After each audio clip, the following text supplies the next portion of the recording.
Okay, so for our group project, we were directed to go through a list of APIs and like select an API for our group project. So the project was to integrate the APIs into a website and get it working. So for our group project, we selected the dog and cat API. So what it basically does is it pulls up a list of dog and cat photos, and depending on whether you like it or not, you can like you can select it and save it if you like it, or you can keep clicking for a random photo to be generated. So that's what our project is. And Austin, if you could pull up the dog API for me, please. Okay, so the dog API is pulled up. So for the dog API, you can select what breed do you want, and based on that, like it'll pull up photos of that specific breed. And yeah, then you can go ahead and save it if you want to or not. So the features that this API provides is it gives you a list of all breeds. It can generate random images for you. And the same goes for the cat API, but Austin, can you pull up the cat API as well? So this is the cat API that we used for our project. It does the same thing. It generates like random images of cats and then lets you save it to a database. Um, and yeah, that's what our project is in a nutshell. So I'm gonna let Austin take over. And I'm going to pass it to Jacob for a discussion of the README. All right, so in the README we call it the Animal Pics app. We give a brief description about the project. I will read that now. The purpose of this app is to provide users with a fun and quick way to generate and save dog and cat pictures. Users can generate random cat photos with a single click and save the photo, if they prefer, to a database.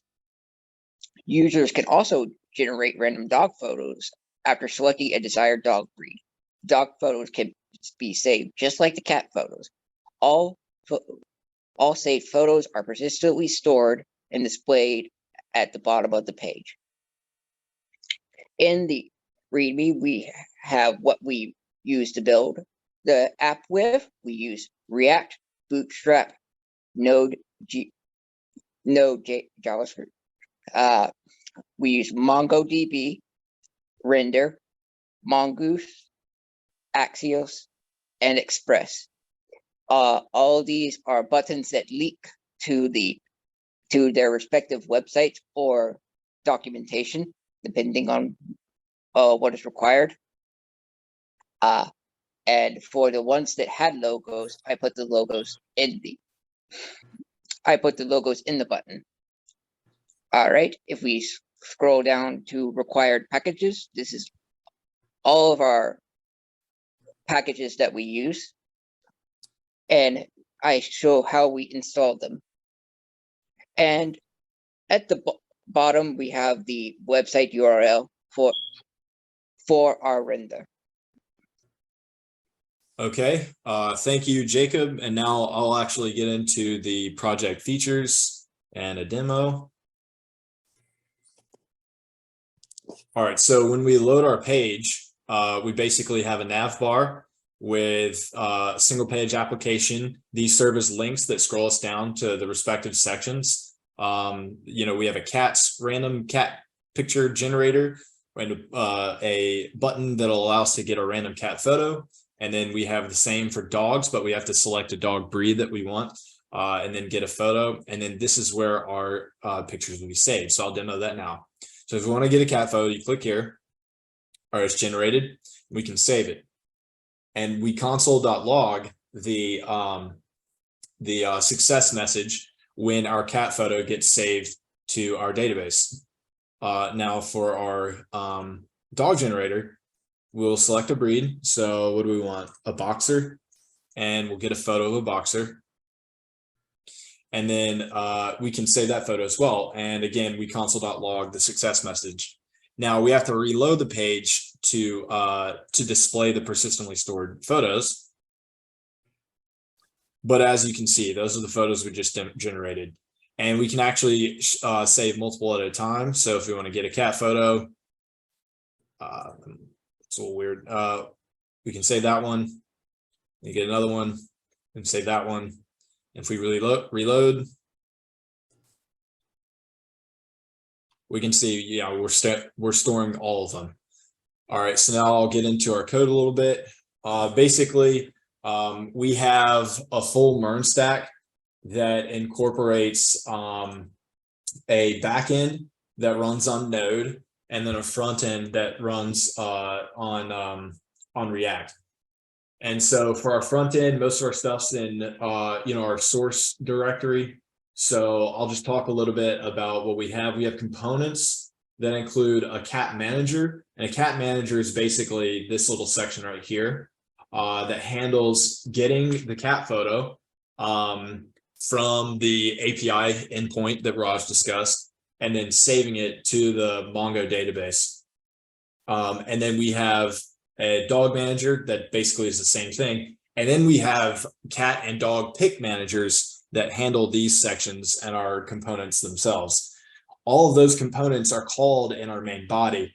And then of course we have our nav bar and our footer, which is here, just a simple footer.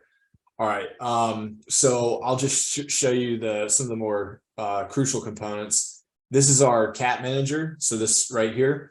And we use fetch to just call that simple API right here, and then we send our data to using Axios to our Mongo database with function send data. Our save button is located here, which is generated after the URL, the state, the URL state is set. So if the URL exists, then the save button will be generated. And then, of course, we're returning everything here. We have some styling that IDL will discuss later. So then I'll also go over our dog manager. All right, so this one's a little more complicated. Instead of using a hook like I did in the cat manager, which is probably the better way, but this is the way that I can figure out and make work. I have a breed state list, a selected breed image URL, all as parts of the state. And then, so whenever our component mounts, we'll go ahead and get the dog breeds. Get dog breeds is going to populate this dropdown here from a API call. And so here's the API endpoint that generates all of the random dog breeds. This is how we basically map over the response, and we put each value as a value into that dropdown. So if the dog.ceo website were to change the breeds, like the breeds they facilitate, then this would change, automatically, which is helpful rather than hard coding that. And then, we have the ability to simply change, and this will change the state that is stored, where selected breed is, here it's going to be African, here it's going to be Beagle, etc. All right, and then we have we have just a few other functions that were similar to the functions in our cat manager that allow us to manage this image, save it, etc. So I think that basically covers the cat manager, and then, the dog manager, and then the dog pick manager is just simply analogous to the cat pick manager. And it has a state where URLs are an array that is a list of URLs that are stored as documents in our Mongo database. And then it just goes through localhost to get to the Mongo database that's running. And then it pulls those, it maps them to that state. And then for each of the elements in that list, it's going to create a card. So this card is just a bootstrap card, and I just use that to make the images look a little nicer and be responsive. So that's basically how I set that up. I think that covers the source pretty well. As far as the back end, we have just two models. We have a cat picture, which is just a URL. And then the only addition to that cat picture model for the dog picture model is the addition of a breed, right? So we needed a way of storing this and of ensuring that, we had control and required a breed, because that's how we were getting the images. So if you try to send, one of those requests to that API endpoint that requires a breed, you don't have a breed, you're going to get an error. So we needed to require a breed on our schema, on our model. And then for our routes, we just had very simple routes. We did not implement full CRUD. We just had get them and, add. So this right here, this is just our string to connect our Atlas Mongo database. And then, we just have server.js here for our app as well. I think that basically covers the main project features and internal code. I will at this point also just show what the Mongo database, the Atlas looks like. So it's load sec.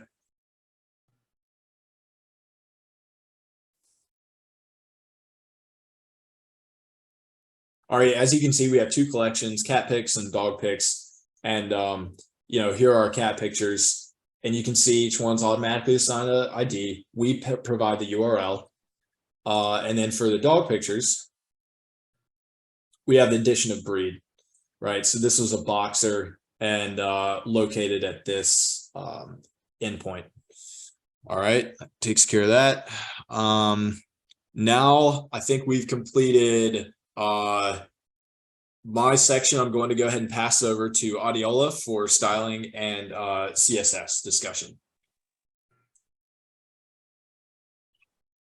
Thank you. So for the style, we have the nav bar set to primary, which gets the color, and primary basically is a keyword for this the color. And then we have every link in our nav bar linking to each and every section of the page. So when you click on the cart, it basically scrolls down, and then when you click on the dog, it basically scrolls down to the section of the dog, and the save pictures does the same. It clicks down, it scrolls down there. And our nav bar has the same color as the footer, and we did this inline, and it's right in the code, and the scroll, right there. So when you get the pictures right there, and then it just basically pops out the picture, and that's it for the style. All our buttons also are Bootstrap and Success and Primary. That's what we use for the buttons. Yeah, that's all for the style. Okay, do you want to discuss how we made them not scroll too far? Oh, okay. So we did that in the, can you go to the code? No, go down to the app SCSS. Yeah, and right there, that's where the padding is called, and it makes it not scroll too far. It makes it just stop right on the top of where we want it to go to. So when you click on the card, it doesn't scroll down to the bottom of the card. It just stays right there, and it shows the random card generator. Yeah. Okay. So the next section we want to talk about are bugs and room for improvement. And to start that off, we'll discuss our render deployment. So I was unable to successfully fully deploy to render, but this is what we currently have, which is the front end's working. We're able to get photos, but we are unable to make the back end work. I've tried about 30 configurations with multiple branches, and I've not been able to figure it out yet. But yeah, we are able to get the front end to work. These are some of the errors I've been getting. And basically, it's not giving me a lot of information, but I do know it has to do with the connection to the back end. I'm getting server unhealthy errors, which means I'm not sure exactly what. Further investigation will be required, but that's our main ongoing issue that we're aware of. I want to add some features to the website. So for instance, if we get a new dog photo and we save it, we know that it's saved, and yet it's not going to display here until we refresh the page. Yeah. So the solution here would be to monitor that, that click, and then have it re-render this what do we call it, cat or dog pick manager. The issue was I made them a separate component, so I'm going to have to figure out how to pass and manage state. So I'll have to have some kind of hierarchy. And I think that has to do with passing props, but that's something that I have not figured out. So the next thing, we need to clean up the package.json. We have multiple, and there are some dependencies that we had been using and are no longer using, and they weren't able to be cleaned up easily. So that's a to-do. And then we also have an initial error here. Whenever we run the page, I've not been able to figure out what's causing it, but it doesn't seem to do anything. But it's worth noting. And then I have one other. Whenever we have not selected a breed, if we try to select get dog photo, we're actually sending the request. What we should do is disable this button until a breed is selected. And we can do that using the state that I've already created. So that should be a fairly easy fix. That takes us through all our project. Guys, do you have anything you want to add before we conclude? Not really, but the packages we need to delete the ones we generated from the previous APIs and we are no longer using. So I guess, do we need to do that right now? No. Do you no, we don't right now. But do you have anything else for the presentation, Adiola? No. Okay, that concludes our presentation. Thank y'all.